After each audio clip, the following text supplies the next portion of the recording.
සිංගප්පූරුවේ සියලු දෙනා සාදරයෙන් පිළිගන්නවා. අද අපි කතා කරන්න යන්නේ එක්තරා කාන්තාවක් ගැන. ඇයගේ නම සෝනියා ඩී. මේ සෝනියා ඩී කියන මේ කාන්තාව සාමාන්‍ය පවුලක ඉපදිලා සාමාන්‍ය පුද්ගලයෙක්ව කසාද බඳිනවා. හැබැයි ඇයගේ ජීවිතයේ අවසානයේ ඇය මැරෙන්නේ ඉන්දියාවේ පාතාල කල්ලියේ නායිකාවක් හැටියට තමයි. ඉතින් සාමාන්‍ය පවුලක ඉපදුණු කාන්තාවක් සාමාන්‍ය පුද්ගලයෙක්ව කසාද බැඳලා ඊට පස්සේ පාතාල කල්ලියේ නායිකාවක් වුණේ කොහොමද කියන එක තමයි අද අපි කතා කරන්න යන්නේ. ඉතින් මේ විදිහට ඇය පරිවර්තනය වෙන්න තිබ්බ හේතුව තමයි ඇයගේ ජීවිතයේ සිද්ධ වුණ එක්තරා සිදුවීමක්. ඉතින් ඒ සිදුවීමත් එක්කම ඇය පාතාල කල්ලියට ගිහිල්ලා ජොයින් වෙනවා. ඊට පස්සේ පාතාල කල්ලියේ නායිකාවක් බවට පත් වෙනවා. ඊට පස්සේ ඒගොල්ලෝ හින්දාම ඇය මැරුම් කනවා. ඉතින් ඒක ගැන තමයි කතා කරන්න යන්නේ. මේ ජීවිත කතාව අරගෙන දීපිකා පඩුගෝන්ගේ චිත්‍රපටයක් පවා මේ වෙනකොට නිෂ්පාදනය වෙමින් පවතිනවා. ඉස්සරහට මේ චිත්‍රපටයත් අපිට බලා ගන්න පුළුවන් වෙයි. ඒ තරම්ම ප්‍රසිද්ධ කතාවක් ගැන තමයි අපි අද කතා කරන්න යන්නේ. සවිස්තරාත්මක කතා කරමු. කවුද මේ කාන්තාව? කොහොමද මේ විදිහට පරිවර්තනය වුනේ? මොකක්ද ඇයගේ ජීවිතයේ සිද්ධ වුනේ සිදුවීම? එකිනෙක මේ වීඩියෝ එකේ කතා කරමු.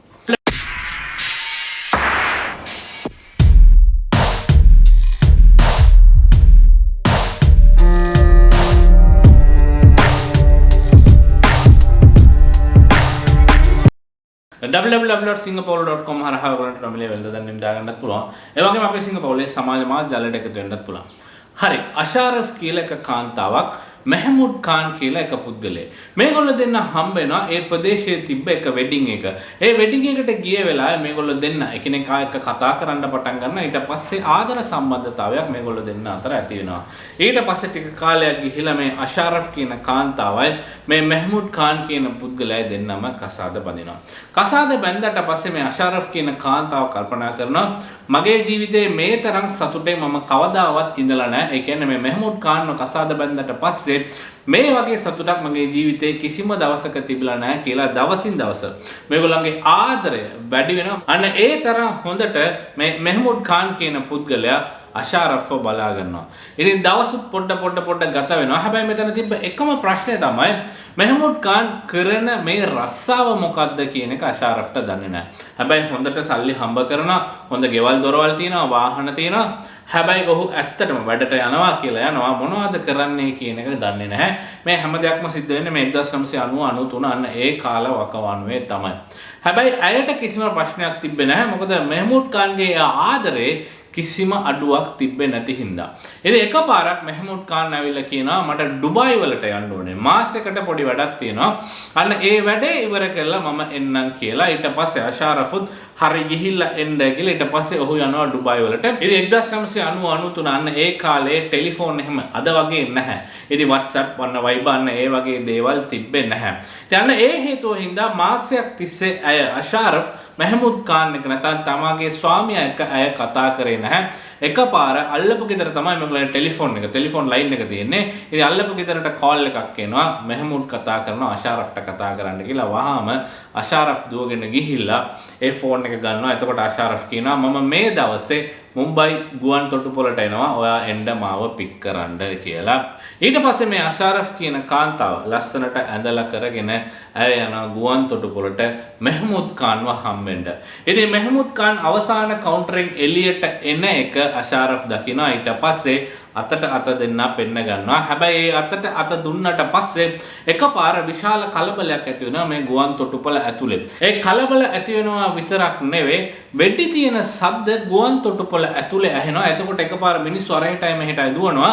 අෂාරෆ් තමාගේ ස්වාමියා ඇස් ඉදිරිපිට බැලුවා. එකපාර ඔහුත් අතුරුදහන් වෙනවා. ඉතින් අෂාරෆුත් අරහෙටයි මෙහෙටයි දුවනවා. ඊට හේතුව තමයි මෙහමුඩ් කොහෙද අතුරුදහන් වුනේ කියලා ඇයට හොයාගන්න බෑ.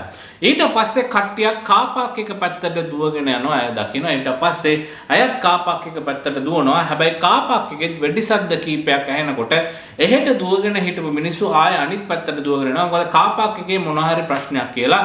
හැබැයි අෂාරෆ් කාපාක් එක පැත්තට දිව්වා. ඊට හේතුව මෙහමුඩ්ට මොකක් හරි ප්‍රශ්නයක් වෙන්න ඇති කියලා කාප් එකකට ලං වෙනකොට මේ වෙඩි සද්ද ටික නතර වෙනවා. කාප් එකකින් ඇම්බියුලන්ස් එකක් විතරක් එළියට යනවා. ඒ වගේම කාප් එකේ එක තැනක පොලිසිය සෙට් එකක් වට කරගෙන කතා වෙනවා.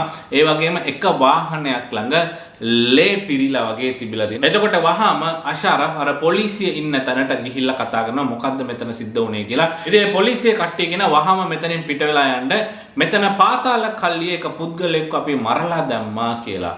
එතකොට දැන් අෂාරෆ්ට තියෙන විශාල ප්‍රශ්නේ මගේ මහත්තයා අද වෙනකම්ම ඔහු කරන රස්සාව මොකද්ද කියලා මට කිව්වේ නැහැ. සමහර විට ඔහුව මැරුවාද ඔහු පාතාල කල්ලියේ පුද්ගලයෙක්ද කියන ඒ සැකය ඊට පස්සේ එන්න පටන් ගත්තා.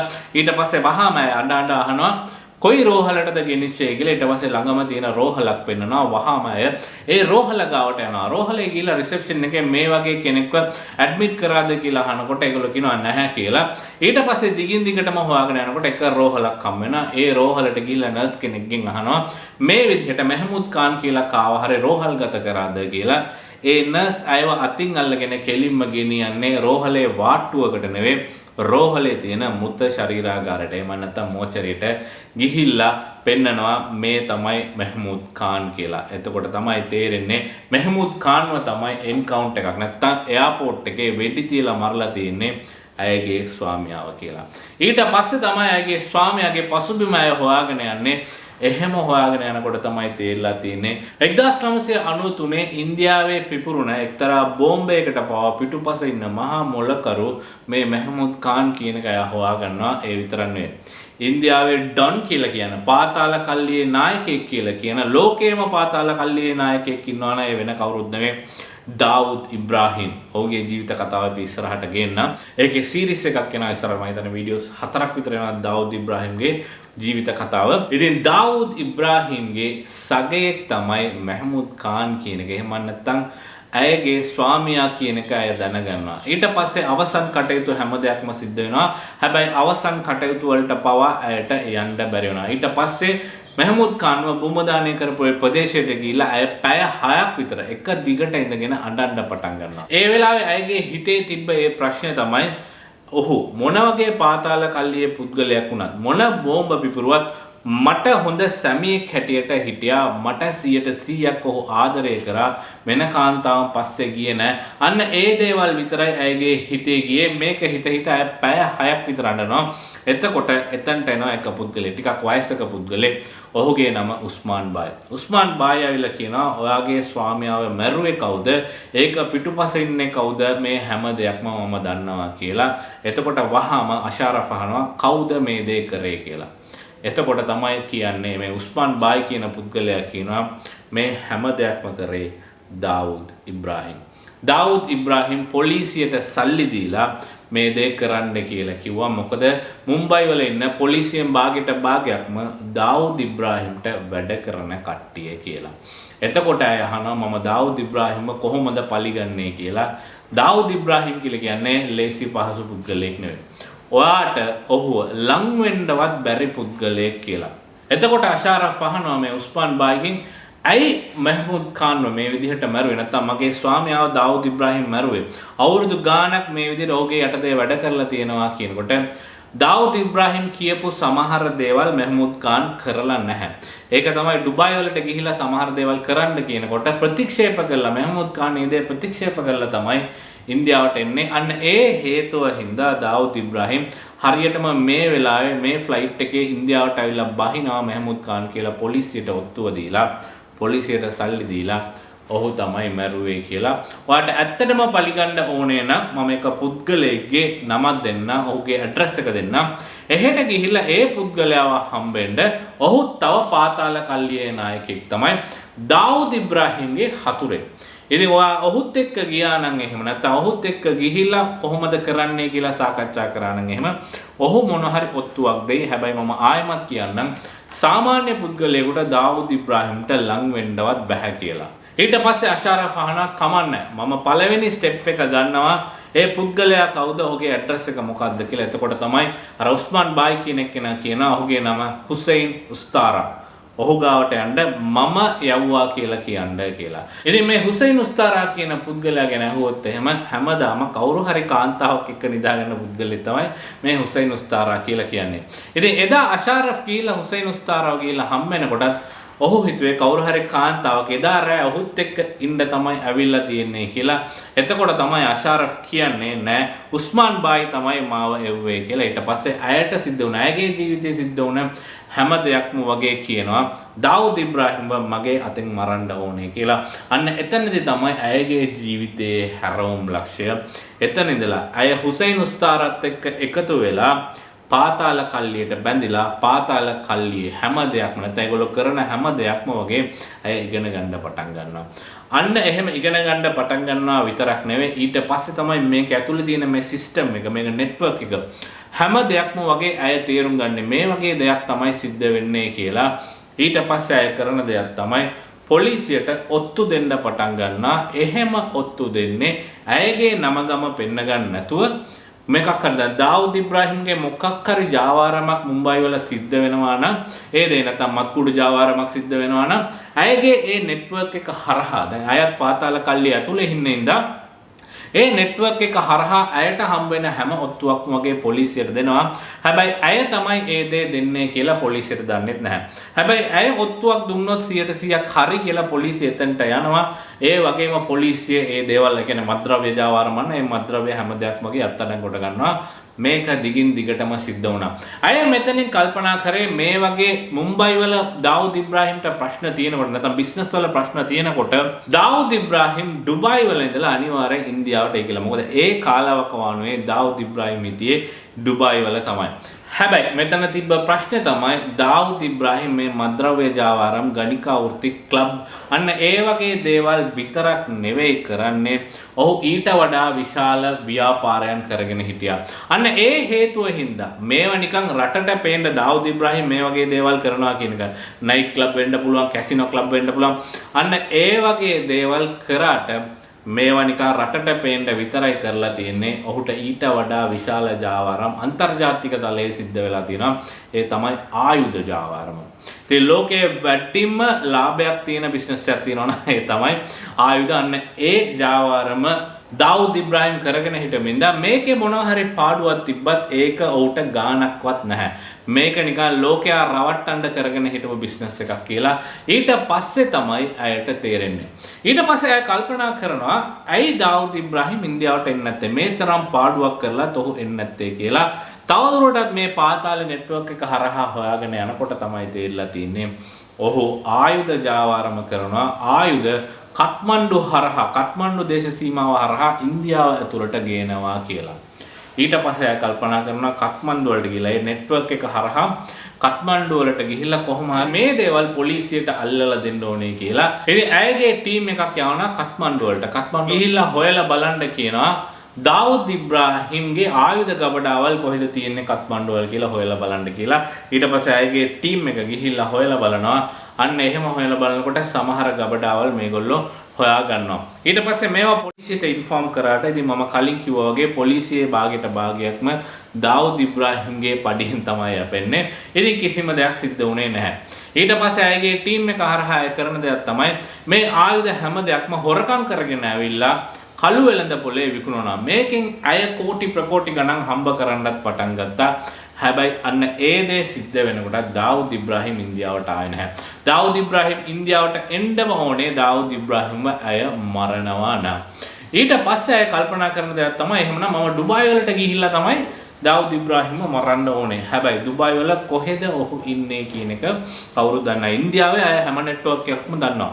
දාවුද් ඉබ්‍රාහිම් ආව නම් කොහෙන් හරි හොයාගන්න පුළුවන් දාවුද් ඉබ්‍රාහිම් මෙහෙ ඉන්නේ කියලා. හැබැයි ඩුබායි වලට ගිහිල්ලා අය කොහොමද හොයාගන්නේ? එතකොට අයට එක ඉන්ෆර්මේෂන් එකක් හම්බ වෙනවා. සාමාන්‍යයෙන් ඒ දවස්වල ඉන්දියා පාකිස්තාන් ක්‍රිකට් මැච් එකක් තියෙනවා නම් ඩුබායි වල නැත්නම් UAE වල සාජා ග්‍රවුන්ඩ් එකේ තමයි සාජා ක්‍රිකට් ග්‍රවුන්ඩ් එකේ තමයි මේ දේ සිද්ධ වෙන්නේ. අන්න ඒ මැච් එක බලන්න දාවුද් ඉබ්‍රාහිම් මොන වැඩ තිබ්බත් කොහේ හිටියත් එනවා කියන ඒ ආරංචිය ඇයට හම්බ වෙනවා. ඉතින් ඇය කල්පනා කරනවා ඩුබායි වලට ගිහිල්ලා දාවුද් ඉබ්‍රාහිම්ව මරන්න ඕනේ කියලා.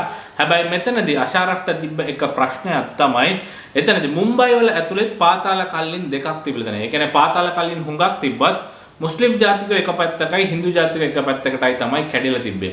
ඉතින් විශේෂයෙන්ම හින්දු ජාතිකයෝ දාවුද් ඉබ්‍රාහිම්ට හතුරෝ මුස්ලිම් ජාතිකයන්ගේ එක කොට්ටාශයක් විතරයි දාවුද් ඉබ්‍රාහිම්ගේ හතුරෝ. ඉතින් ඇයට මුස්ලිම් ජාතිකයෝ විශ්වාස කරලා මේ දේ කියන්න බෑ. කිසිම දෙයක් කියන්න බෑ. මම දාවුද් ඉබ්‍රාහිම්ව මරනවා කියලා කියන්න බෑ. එහෙම කිව්වා නම් ඊළඟ පැය වෙද්දී ඇය මේ ලෝකෙන් අතුරුදහන් වෙනවා. අන්න ඒ හේතුව හින්දා. අන්න ඒ හේතුව හින්දා ඇය කරන දෙයක් තමයි අෂාරෆ් කියලා තිබ්බ ඇයගේ නම ඇයගේ හැඳුනුම්පත් හැම දෙයක්ම මාරු කරලා සප්නා කියලා මාරු කරගන්නවා. ඊට පස්සේ මේ හින්දු පාතාල කල්ලියේ හැම එක්කිනාටම ගිහිල්ලා කතා කරලා ඒගොල්ලන්ගෙන් හැම ඉන්ෆර්මේෂන් එකක්ම ගන්නවා. දාවුද් ඉබ්‍රාහිම් කොහෙටද යන්නේ කින්ද මන්ද මේ දාවුද් ඉබ්‍රාහිම් මැච් එක බලන්න එනවනම් කොහේ ඉඳලාද බලන්නේ මොන වගේ ටිකට් එකක්ද ගන්නෙ VIP ටිකට්ද අරවද මේවද මේ හැම දෙයක්ම වගේ අය ඒගොල්ලන්ගෙන් ගන්නවා.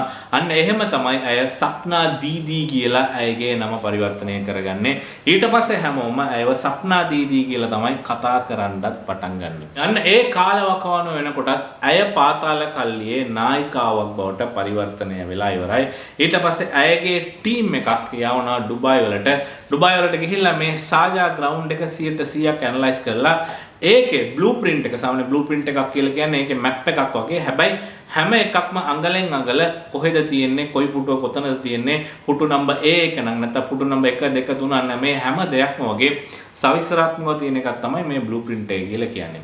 ඉතින් මේ බ්ලූප්‍රින්ට් එකත් මේගොල්ලෝ අරගෙන ඉන්දියාවට එනවා. ඊට පස්සේ මේගොල්ලෝ ප්ලෑන් එකක් ගහනවා. ඒ කියන්නේ දාවුද් ඉබ්‍රාහිම් අනිවාර්යෙන් එනවා කියන එක කන්ෆර්ම්. ඊට පස්සේ ඔහු සාමාන්‍යයෙන් ඇවිල්ලා VIP launch එකේ ඉඳලා තමයි මැච් එක බලන්නේ. එතකොට ඒ VIP launch එක ඇතුළෙම මේගොල්ලෝ ටිකට් බුක් කරගෙන එතනට ගිහිල්ලා ඉඳ ගන්නවා. දැන් මේගොල්ලෝගේ plan එක ඒ විදිහට තමයි මේගොල්ලෝ ගහන්නේ. සාමාන්‍යයෙන් 6 පාරක් 4 පාරක් වගේ ගහනකොට මුළු ස්ටේඩියම් එකේ හැමෝම නැගිටලා කෑ ගහනවා. අන්න ඒ වගේ වෙලාවක් අල්ලලා දාවුද් ඉබ්‍රාහිම් ඔහුගේ සගයෝ 10 දෙනෙක් එක්ක ආවා නම් අපේ සගයෝ 20 දෙනෙක් ඒ VIP launch එක ඇතුළේ කියන්නේ එක්කෙනෙකුට දෙන්න ගානේ VIP launch එක ඇතුළට යනවා. හරි වෙලාව බලලා ඒ 10 දෙනා සගයෝ 10 දෙනාවත් මරලා දානවා. දාවුද් ඉබ්‍රාහිම්වත් මරලා දානවා. මේක තමයි සම්පූර්ණ plan එක. හැබැයි දාවුද් ඉබ්‍රාහිම් කියලා කියන්නේ ලේසි පහසු පුද්ගලෙක් නෙවෙයි. ඔහුට මුම්බයි වල විතරක් නෙවෙයි ලෝකේ පුරාටම ඔත්තුකාරයෝ ඉන්නවා. මේ විදිහට එක කාන්තාවක් දාවුද් ඉබ්‍රාහිම මේ සාජා මැච් එකේදී මරන්න යනවා කියන එක දාවුද් ඉබ්‍රාහිම්ට එක ඔත්තුකාරයෙක් හරහා ඔහුට ආරංචි වෙනවා. ඔහු වහාම ඩුබායි වල ඉඳලා කෝල් කරනවා ඉන්දියාවේ ඔහුගේ සගයෙකුට. ඔහුගේ නම චෝටා ශකීල්. චෝටා ශකීල්ට කියන මේ වගේ ප්‍රශ්නයක් තියෙනවා වහාම ඒ කාන්තාව ඉවරයක් කරලා දාන්න කියලා. චෝටා ශකීල්ගේ මේ ටීම් එක මේ සප්නා දීදී කියන මේ කාන්තාව පිටුපස්සෙන් ෆලෝ කරන්න පටන් ගන්නවා. දවස් ගාණක් ෆලෝ කරලා ඇය ටීම් එකත් එක්ක නැත්තම් ඇයගේ පාතාල කල්ලියේ මිනිස්සුත් එක්ක කොයි වෙලාවටද ඉන්නේ ඇය තනියම ඉන්නේ කොයි වෙලාවටද ඇයගේ ගෙදර කොහෙද මේ හැම දෙයක්ම මොගේ හොයා ගන්නවා. ඊට පස්සේ මේ දේ සිද්ධ වෙන 1993 වගේ චෝටා ශකීල් සහ ඔහුගේ ටීම් එක මේ සප්නා දීදීගේ ගෙදරට යනවා ඇය තනියම ඉන්න වෙලාවක. ගිහිල්ලා ඇයව මරලා දානවා විතරක් නෙවෙයි. ඇයගේ යෝනි මාර්ගයේ පවා අනන්ත වාරයක් පිහින් ඇනලා තමයි ඇයව මරලා දාන්නේ. ඉතින් දාවුද් ඉබ්‍රාහිම්ව මරන්න ප්ලෑන් කරපු අයට අවසානයේදී සිද්ධ වුණේ මේ විදිහට මැරෙන්න තමයි. අවසානයේ අයට දාවුද් ඉබ්‍රාහිම්ට ලං වෙන්නවත් බැරි වුණා. ඉතින් දාවුද් ඉබ්‍රාහිම්ගේ ජීවිත කතාව අපි ඉස්සරහට සිංහධර්ම channel එකේ ගේන්න. ඉතින් සිංහධර්ම channel එකට subscribe කරන්න මේ වගේ හොඳ වෙනස් විදිහේ වීඩියෝස් අරගෙන අපි ඉස්සරහටත් එනවා. ඒකෙන්ද හැපැත්තේ තියෙන bell icon එකත් click කරන්න www.singapore.com හරහා ඔයගොල්ලන්ට නොමිලේ වෙන්න දැන් දාගන්නත් පුළුවන්. ඒ වගේම අපේ සිංගප්පූරුවේ සමාජ මාධ්‍ය ජාලයට එකතු වෙන්නත් පුළුවන්. සුබ දවසක්.